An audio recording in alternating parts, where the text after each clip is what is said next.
Everyone has that one friend that they play DBD with. You know the type. The kind that in real life, if you groggily hustled into your bathroom for an emergency 3 a.m. freight drop, and the seat comes down cracking right down the front just as you sit down, and that seat pinches the boy so hard that you see your life flash before your eyes, this person is doing 90 down the highway as you sob into your phone that your ancestral line ends with you now. And they come through the front door with their spare key, a laptop loaded up with Steven Universe, the jaws of life to pry your dangly bits free from its porcelain confines, and a pack of ice already wrapped in a towel that might as well be made of silk. That person, for me, is Deenoh. I'm loading up with Deenoh and she leans forward and whispers sensually into her microphone, "Can you bring me a flashy, bestie?" I do, and I know exactly how she likes it. Purple flashy with a purple and yellow lens. Yes ma'am, you are welcome. I spawn in a corn map and it's just Ohio as far as the eye can see. I hustle up to the top of a harvester and call out my position. In comes my little Rambo wannabe plowing corn like it's a murdery mod of Stardew Valley. The exchange is made. Just as I'm about to hop on a gen, I spot the piggo creeping out the barn. I fight down my initial instinct to make a run for it and crouch and low-ride my way over to attempt to boink that oink. Amanda sees me. I see her. She roars and tears around the corner and I wince, throwing out my boop as Amanda attempts to change course last minute. She still cracks me one, but is immediately crouched down, apologizing profusely as I boop that snoot like there's no tomorrow. She leaves me and I call out to Mambo number 5 that I'm currently in the barn awaiting some high-quality back rubs. Deenoh informs me that she has an ace that might as well be human centipeding her. I was planning on a two-man brocation, but I suppose an extra set of hands wouldn't hurt. Friendo immediately starts the healing process, and as I start the mandatory innuendos, Ace sets his toolbox down right next to Deenoh and joins in. Just as I'm telling Deenoh how I'd like to fill her ass out like an application, the Ace stops. For a moment, the two of us ponder if somehow Ace is hacking into our Discord, so we get louder and raunchier just to test the waters. And just as I finish telling Deenoh that she looks like she's feeling down and I have a standing offer to pick her up, the Ace resumes healing, then stops again. We both decide to finish the heal and move on because now he's just making it weird. That's when Deenoh realizes that Ace is trying to item tech her. Now, I'm not the smartest person in the world, but even I know that I have no idea what that means. Just like when she calls out perks and add-ons, I just say roger that and continue having no goddamn clue what she's talking about. We separate to do other gens and the Ace follows Brosephine off into the sunset. I set myself up on a different gen and the other random, a Jake, emerges from the corn and I welcome that sailor aboard. I'm nearly halfway through that gen when I hear my comrade yell, "Ace, you son of a bitch!" I assume he's out there trying to tech that item, whatever that means, and I keep on keeping on. Jake's hitting skill checks, I'm hitting skill checks, Amanda's hitting skill checks.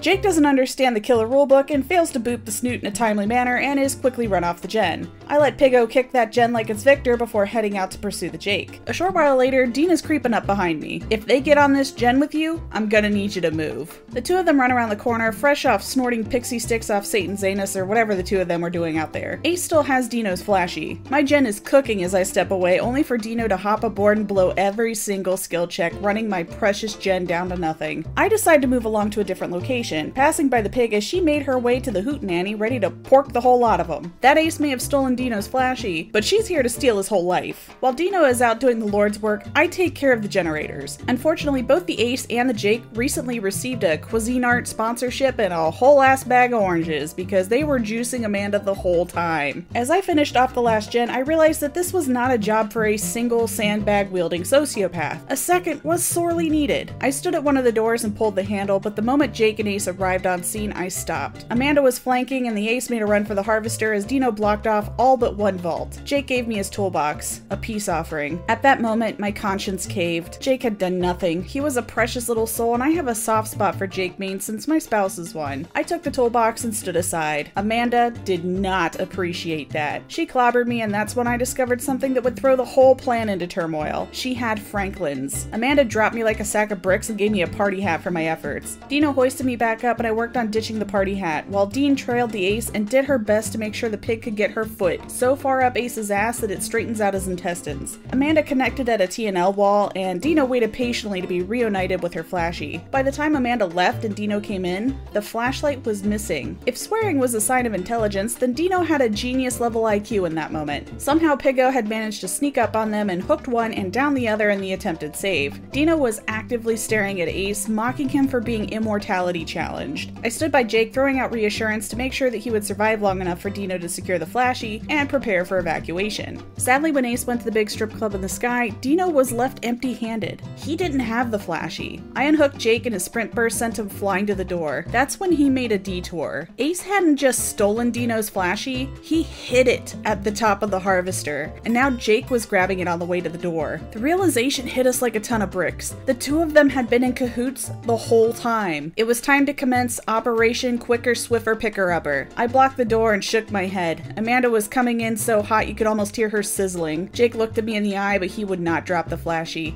He took off, hoping she would zero in on me, but I had played by the rules. I had booped that snoot and I was safe. Just as he vaulted a window, Amanda ripped his cheeks open so wide that Taylor Swift could hold a concert in his rectal cavity. It was still a grab, so he held that flashie firmly in hand. Deenoh camped that hook, watched as Jake passed to the great beyond, and grabbed the flashie. The last thing he saw as he floated away was the image of Deenoh using the last bit of charge to click at him.